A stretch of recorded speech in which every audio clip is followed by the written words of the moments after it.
Ukitaka kujua jinsi mazingira yanayokuzunguka yanavyoathiri ubongo wako na Ukristo wako, fikiria juu ya sponge.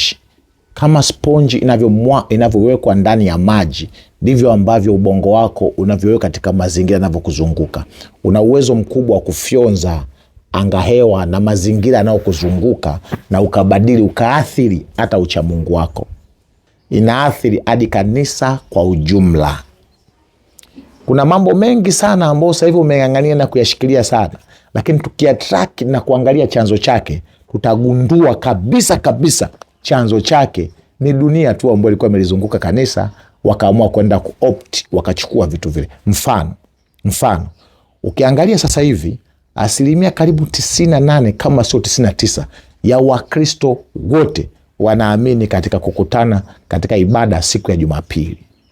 Lakini ukitraki kabisa mpaka kwenye asili, miaka ya 300, miaka 100 baada ya Yesu, utagundua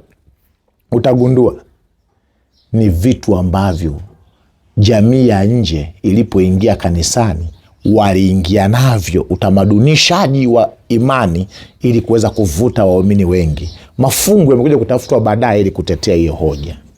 Kanisa la Korintho ambao tunalitafakari katika misimu ya miezi mitatu, ilikuwa ni kama kisiwa kidogo kilicho katikati ya bahari ya upagani. Mambo mengi ya upaganini yaliweza kufyonzwa na kuingia ndani ya kanisa. Katika somo la wiki hii tutakwenda kuangalia swala kubwa la uasherati na masuala ya uchafu, masuala ya ndoa, namna ambavyo jamii ya nje iliathiri kanisa, na hivyo ni namna ambavyo jamii ya nje inaathiri kanisa la leo. Na ni mada ambayo ni nyeti, lakini inaogopwa kuzungumziwa kwenye kanisa kwa sababu kiwango cha athari yake kiko juu sana, kiasi kwamba tunaogopa hata kukwazana. Lakini kwa sababu maandiko yametoa na yakatoa suluhisho mujarabu zuri lenye uwezo wa kutupatia matumaini na ushindi katika dhambi zinazotusumbua, basi leo tutakwenda kuangalia. Mimi ni Malaba Musa wa hapa Patakatifu Media, nikikuletea darasa hili la Biblia, tafakari chache, mambo ambayo yanakwenda kujenga sana. Hebu tuombe. Baba, tusaidie. Baba wa mbinguni, tusaidie kabisa kuelewa maneno ambayo umekusudia tuyaelewe leo, lakini tusiishie tu kuelewa kiakili, yalete mabadiliko katika maisha yetu kwa jina la Yesu. Amen.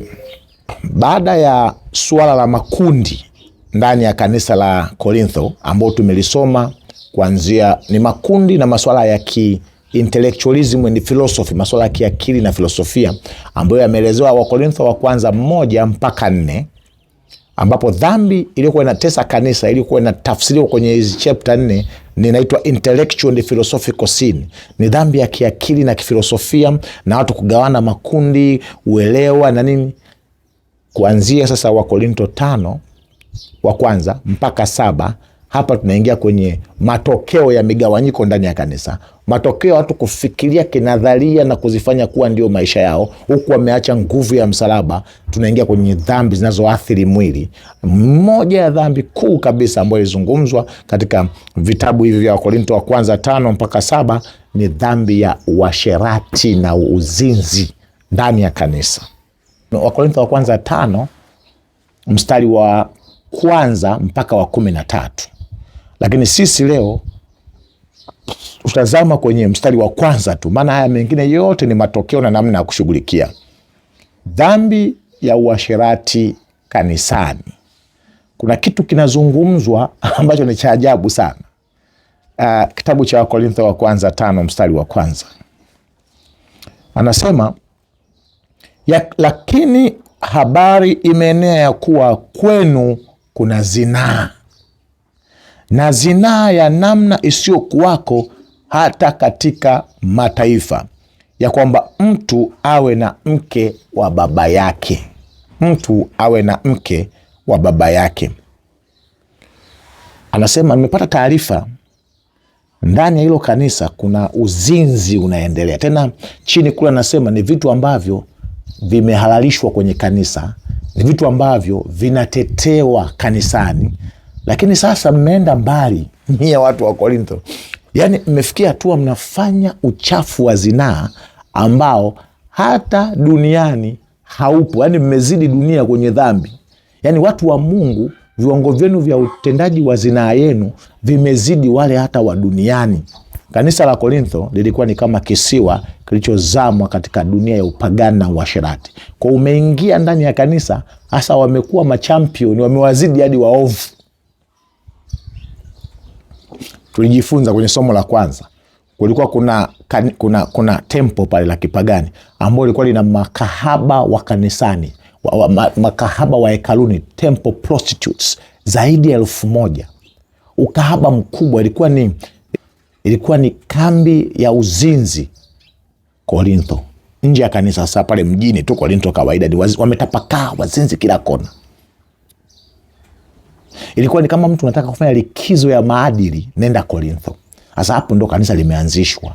Dunia hiyo ndo imelizunguka kanisa. Kwa sababu ilibidi Paulo kuna kitu kifanyike ili kuweze kuwasaidia watu. Anaitoa taarifa jamaa hata Kloa, anaambia bwana, kule kuna uzinzi hatari umefikia tu umezidi wale wazinzi wakuu wa duniani. Uzinzi huo hatari ni upi? Ni kitu kinaitwa incest. Ni kitu kinaitwa imefikia hatua mtu anatembea na mke wa baba yake. Mafanuzi yanaonyesha alikuwa ni kama mama yake wa kambo, anazini na mke wa baba yake. Na lugha iliyotumika hapo sio kwamba mara moja tu amedokoa. Yule bwana amemchukua kabisa na babake naye yupo, na wanaishi tu wanazini, na taarifa zimetapakaa. Watu wanashangaa kwa nini. Ngoja niseme kitu kimoja.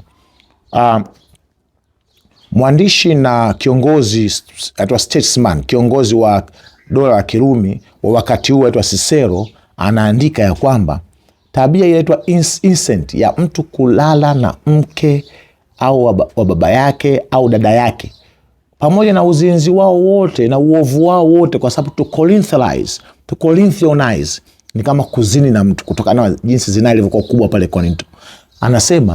Anaandika kwenye historia yao, anasema ilikuwa ni incredible crime, ilikuwa ni kosa la ajabu sana mtu akipata tuhuma ya kutembea na baba yake au na mama yake. Na kwanza ilikuwa haijawahi kusikika, pamoja na uovu wao haijawahi kusikika. Lakini leo wale watu wa Mungu wamevuka mipaka ya kawaida, wameingia hatua ya kutembea na mama zao na baba zao ndani ya kanisa. Uovu na uchafu wa kiwango cha juu sana. Na hii dhambi, wale tu wenyewe wa dhambi wa pale wa kawaida ambao hawamchi Mungu walikuwa wanaita nefas. Ilikuwa ni kinyume, walikuwa wanaamini mtu kutembea na mke wa baba yake ni kinyume cha sheria ya miungu na sheria ya wanadamu. Tena mtu mwingine nilikuwa nasoma anasema adhabu yake ilikuwa unaenda kuwekwa kwenye likisiwa na tupo huko mbali na watu, maana wewe ni mtu wa ajabu. Sasa hii kitu ndio ilikuwa imeingia kanisani. Kumbuka kitabu cha Mambo ya Walawi 18 inatoa laana, alaaniwe mtu alalaye na mke wa baba yake. Tena nasema mtu huyo, mambo hayo hata walipoyafanya watu wa duniani wakati ule wa zamani wa Agano la Kale, mambo ya Kumbukumbu la Torati kule, asema watu hao nchi iliwatapika watu hao. Yaitokea hata majanga, kwa sababu ni kitu cha ajabu sana. Ziko dhambi ambazo zinafanyika asilini. Mwongozo umetolewa na Yesu Kristo. Mathayo nafikiri waga ni 18. Utamfuata, mtaongea naye. Akikubali, akibadilika, umempata rafiki. Una haja ya kumexpose sana, maana Mungu amemwonyesha kwako ili umsaidie. Lakini kuna dhambi ambazo ziko wazi, zinatia aibu, zinatia kinyaa hadi kwenye jamii, za wazi na kupitiliza, na mtu amegoma kuziacha, na zimepata utetezi. Na mchambuzi mmoja au yule mwandishi wetu wa mwongozo ambao tulikuwa tunapitia wakati nasoma pale zile pointi zake chache, anasema yawezekana haya majamaa wanaofanya hivi ndio majamaa yenye fedha na ushawishi kwenye hilo kanisa. Ziko namna, sehemu ya pili, namna ya kuchukua ambayo Paulo anapendekeza. Kashfa za ngono za wazi za kanisani zinahitaji nidhamu ya kanisa. Sasa sikiliza, nidhamu ya kanisa. Kwenye kanisa letu tunaita marudi, Kwa sababu dhamani kwa sema tunakufuta ushirika, excommunication, tunakufuta. Sasa neno la kufuta ukana neno la kikatili. Kusudi lolote la kumtenga mtu na ushirika, la kumuondoa kwenye ushirika, zoezi hilo halijakamilika kama huyo mtu hata hakutakuwa na mpango mkakati wa kumrudisha. Yaani kufuta mtu kwenye ushirika wa kanisa kuna kamilika huyo mtu atakaporudishwa tena kwenye ushirika. Kwa hiyo ukimtoa tu mtu ukamwacha kwa sababu ni muovu anaibisha kanisa afu ukamwacha kaenda zake, ukawa hakuna mpango mkakati wa kumrudisha, wewe Mungu ataitaka damu ya ule mtu kwa wote mlioshiriki hilo zoezi. Msema mambo machache. Paulo anasema hao jamaa ambao wamefikia hatua hii mbaya sana waondolewe, kwa Korinto wa kwanza 5 mstari wa 2 kwenye kanisa.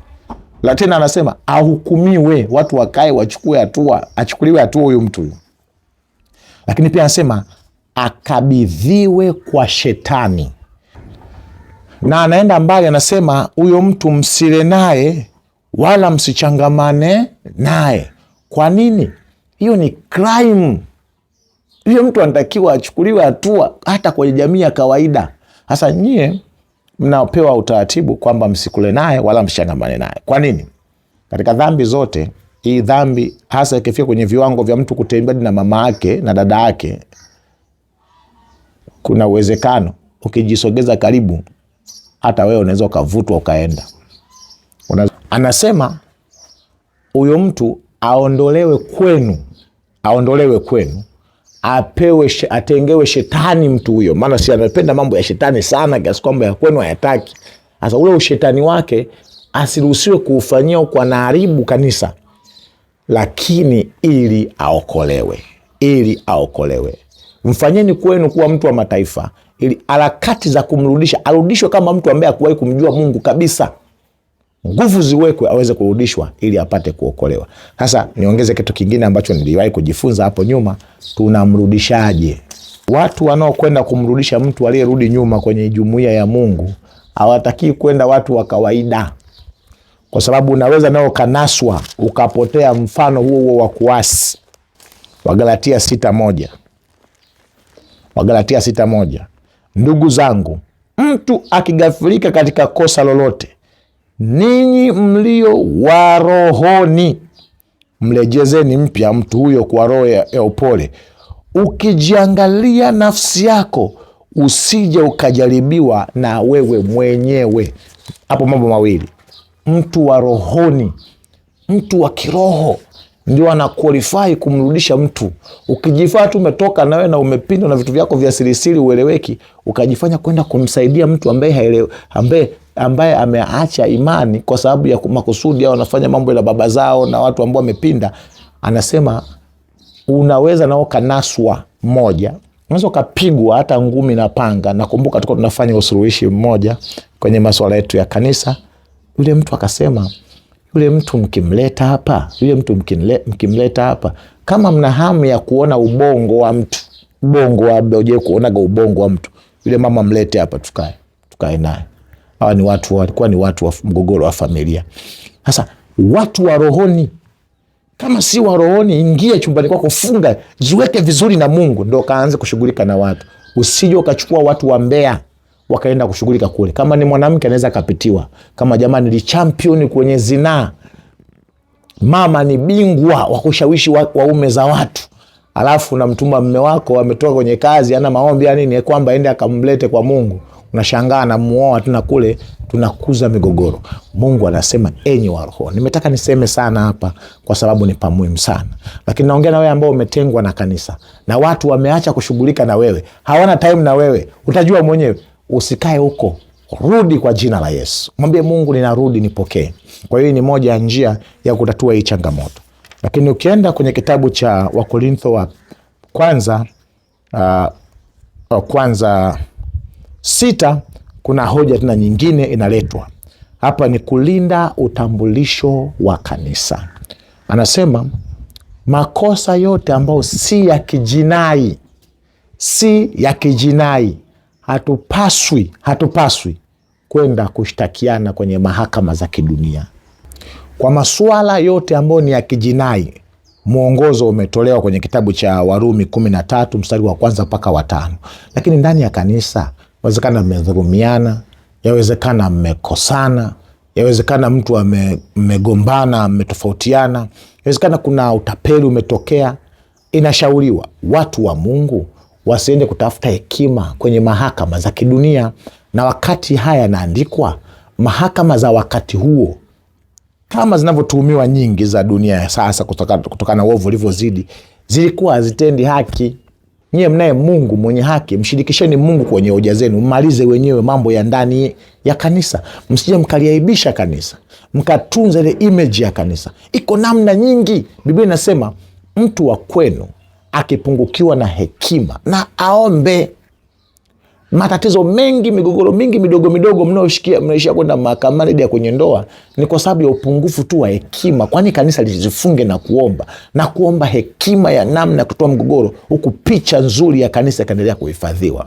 Mahakama za wakati huo, wale matajiri na viongozi wa kisiasa walikuwa ndio wanafanya shida sana kwenye makanisa, na ukienda kule mahakama zilikuwa corrupt, walikuwa wanaweza kwenda kuzitia rushwa na haki stendeke.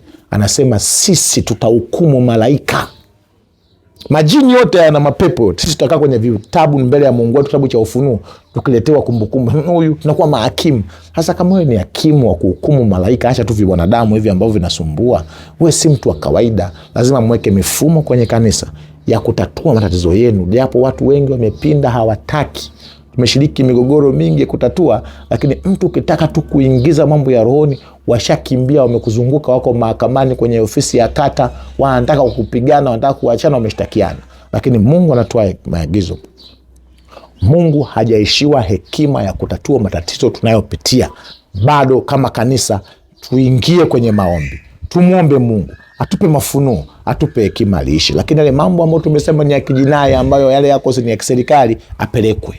Sijui kamficha, ili kule nako ni njia ya kumtoa ujinga na kuweka discipline kwa jamii. Mungu atusaidie katika hili. Moja ya njia ya kutatua migogoro hasa katika eneo la uasherati ndani ya kanisa, Biblia inatoa mwongozo. Ukisoma kitabu cha Wathesalonike wa kwanza mstari wa 1 mpaka wa 8. Iliyobaki ndugu, tunakusihi na kuwaonya kwamba mwenende katika Bwana Yesu kama mlivyopokea kwetu, jinsi ilivyowapasa kuenenda kumpendeza Mungu, na kama ninyi mnavyoenenda, vivyo hivyo mpate kuzidi sana, kwa kuwa mnajua ni maagizo gani tuliyowapa kwa Bwana.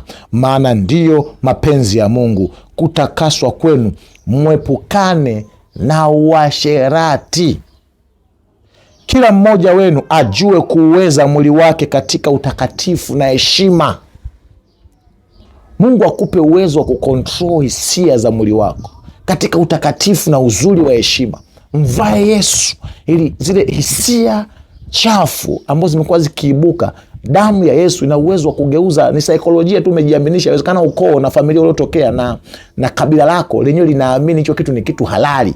Sasa ulipoingia kwenye kanisa, kuna mafunzo ukuyapata ya kutosha. Leo Mungu anasema nia zetu zifanye kuwa imara dhidi ya kila uchafu wa kiasherati. Kila mtu wenu ajue kuuweza mwili wake katika utakatifu na heshima, si hali ya tamaa mbaya kama mataifa wasiomjua Mungu. Kujua maana halisi ya uhuru katika Kristo. Wako wengi wanadhani kuwa huru ndani ya Kristo, wamewekwa huru dhidi ya kila dhambi, kwa hiyo wako huru kutenda. Kuna watu tunaona baadhi ya makanisa anafundisha, mtu anasema Mungu amenionyesha wewe ni mchumba wangu. Akishakaa naye amemchezea, amechoka, anasema Mungu amenifunulia usiku wewe si mchumba wangu. Anafukuza, analeta. Anaishi maisha ya kizinzi kwa kusingizia roho na Mungu. Lakini huo ni uchafu. Mungu aliumba mtu mke na mme. Na vijana, kama Mungu amekupa uwezo wa kuishi vizuri, unapata chochote kitu.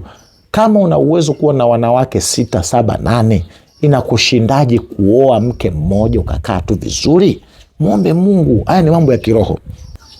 Biblia pia inasema usifungamanishwe na kahaba. Hii nafikiri ni 6 chini au 7. Usifunganishwe na kahaba. Unapozini na yule mwanamke, unauharibu mwili wa Kristo. lakini pia anasema mnakuwa mwili mmoja, unakuwa mwili mmoja. Kwa wewe na wale wanawake kama ni 30, 40, 50, wote wewe ni na yeye ni mwili mmoja kwa muda wako wote. Unaona ni hatari hii. Unakuta umebeba spirits za hawa watu wote kwa sababu mmeunganishwa. Kama mmeunganishwa maana yake ni daraja, vya huku vinaenda huku, vya huku vinaenda huku. Ndio maana unaona muda mwingi kama umevurugwa hivyo. Wakati mwingine unasema kitabu cha Warumi 12 mstari wa 1, itoeni miili yenu iwe dhabihu iliyo safi. Hiyo ndo ibada yenu inayokubalika machoni pa Bwana. Mwili wako utoe kama sadaka kwa Mungu. Sadaka kwa Mungu, uepushe na kila uchafu. Lakini jambo lingine ni Wakorintho wa kwanza 6:19 na 20, anasema mwili wenu ni hekalu la Roho Mtakatifu. Mwili wako ni ikulu ambayo Mungu anakaa. Sasa unaenda kufanya uzinzi mbinguni, mwili wako ni kama kambingu kadogo. Unaenda kufanya zinaa kanisani, zinaa hekaluni, zinaa patakatifu pa patakatifu pa moyo wako ambako ndiko Mungu Roho Mtakatifu anakaa. Ukiwa na ufahamu hivi vitu huwezi kuvifanya. Hivi vitu hivi huwezi kufanya. Naomba Mungu, naomba anipe nguvu ya kushinda hizi tamaa ambazo hazifai kabisa machoni pa Bwana. Lakini jambo la mwisho ni ndoa na useja. Katika kitabu cha Wakorintho wa kwanza 7 pale anafafanua masuala ya ndoa na masuala ya useja. Lakini ukisoma Wakorintho wa kwanza 6:18 anasema ikimbieni zinaa. Ikimbieni zinaa. Katika dunia tunayoishi na tofauti kidogo sana na jiji la Korintho. Mitego imetegwa kila sehemu. Watu wengi wanajifanya ni majasiri, wanavunja hata kanuni za kuwa na ukaribu na jinsia tofauti, ambapo kumbe anajivuta mwisho wa siku anashikwa. Tumeshindwa kujifunza kwenye dhambi aliyoifanya Samsoni. Alishuka, Biblia inasema naye Samsoni akashuka kuelekea Timna. Timna huko ndio kuna madelila. Unapita mahali ambapo mitego imewekwa, unatembea. Biblia Paulo anasema ikimbieni. Maandiko yanasema kitabu cha Wakorintho wa kwanza 6:18, ikimbieni zinaa. Shetani akikutengenezea mazingira, kimbia. Mwenye hekima huyaona mabaya na kukimbia, bali mpumbavu huendelea mbele na kuanguka. Hakuna njia bora ya kuishinda zinaa zaidi ya kuikimbia. Kimbia kifikra, macho yako kimbia.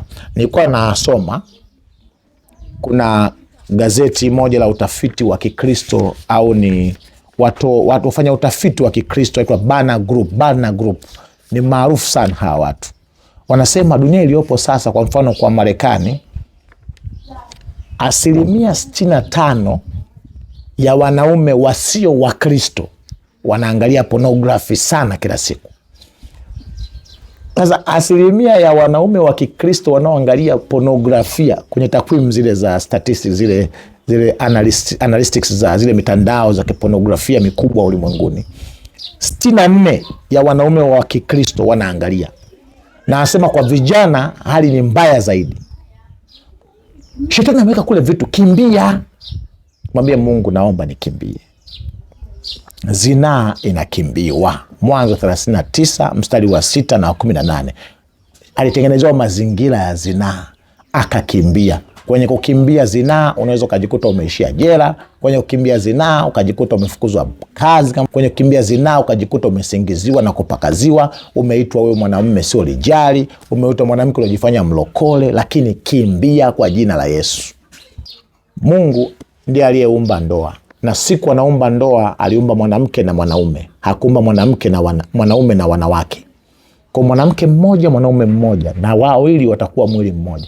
Na ndio maana Yesu alipozungumzia ndoa hakurudi kwa Ibrahimu, hakurudi kwa Musa, hakurudi kwa Yakobo, hakurudi kwa wale walikuwa na wanawake wengi. Alirudi kwenye mwanzo, blueprint, mpango kazi wa awali wa Mungu ni mwanamke na mwanaume.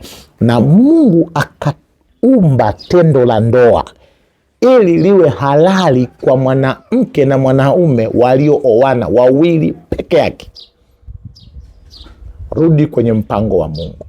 Tunaishi katika dunia ambayo maisha yetu, ubongo wetu ambao ni sponge, unavuta taarifa ambazo haziepukiki. Yawezekana katika maisha yako kuna vitu vimeingia vimebadilisha saikolojia yako kwenye fahamu yako. Yawezekana na sisi tunapoishi maisha tuliopo sasa, kuna baadhi ya practices, mifumo ya kidunia imetuathiri au imekuathiri kiasi kwamba umetumbukia kwenye uchafu huu wa zinaa, umetumbukia kwenye uchafu ule wa masuala ya kesi na kila namna ya uchafu wa mavazi ambayo yanawakimbiza wanaume kwako. Yaani watu wakikuona wanakukimbilia. Kuna namna ulivyokaa, mtu akikuangaza hapa kuna kitu hapa nakuja. Kwa namna wanawake wakikuona wanakukimbilia, umejiseti, baada ya kukimbia umeikimbilia. Lakini pia kuna mambo mengi yanaendelea duniani yametuathiri, yamekuathiri, yawezekana yameniathiri na mimi. Lakini na habari njema kwako. Biblia inasema huku silaha zetu zina nguvu. Silaha zetu zina nguvu hata kuangusha ngome, huku tukiangusha kila kijiinuacho kinyume na elimu ya Mungu, tukiteka nyara kila fikra ipate kumtii Kristo. Mungu peke yake na damu ya Yesu ndio ina uwezo wa kufanya marekebisho na matengenezo ya mifumo yote ambayo imeathiri ubongo wako, imeathiri maisha yako, na umejikuta unatembea kwenye njia za duniani. Hata unaponisikiliza yawezekana unatembea kwenye uovu ambao hawa jamaa walikuwa wanaufanya. Lakini na habari njema kwako. Yesu aliposema siombi uwatoe duniani, maana ukiwatoa duniani watakao humu duniani, nasema nataka wakae humu lakini Mungu awashindie. Wewe Mungu akufanye kuwa kama mafuta ndani ya maji, sio sukari ndani ya maji. Unajua mafuta ndani ya maji yanaweza ukayakoroga, lakini ukiyaacha yanajitenga. Sukari ukikoroga imemezwa. Inawezekana maisha yako ni sukari, umeshamezwa. Tabia, mifumo, mavazi, kila kitu ni ya kule duniani. Unasema Mungu naomba unisaidie, unirejeshe fahamu zangu, unirejeshe nilivyopoteza kutokana na nilivyoathiriwa na dunia.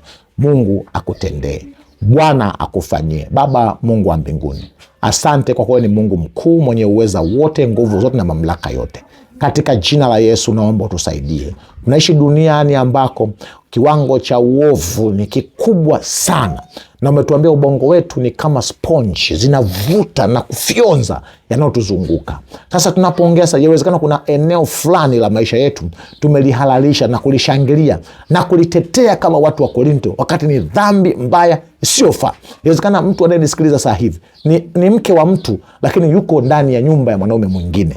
Ni mwanamume wa mtu, lakini amepangisha watu nyumba na ameaminishwa, kwa sababu dunia ya nje imepotea kiwango kiasi kwamba uovu wa zinaa umehalalishwa. Yawezekana na yeye sasa hivi anaponisikiliza amejihalalishia kabisa, lakini ndani kabisa ya moyo wake iko sauti inasema, Mungu naomba uniokoe, Mungu naomba unisaidie, kwa nguvu zangu siwezi. Yawezekana familia yetu ndivyo tulivyokuzwa, ukoo wetu ndivyo ulivyo. Naomba msaada kutoka mbinguni katika jina la Yesu. Nguvu ya damu ya Yesu na ikatiririke katika maisha yake, na ikapindue kila hamasa chafu katika maisha yake, ikafute kila kumbukumbu chafu, ikamua ubongo wake na kutoa kila uchafu uliofichwa katika fahamu zake, na akawe huru kwa jina la Yesu. Kama ambavyo uliwasaidia watu wa Korintho, wasaidie na watoto wako sasa katika jina la Yesu.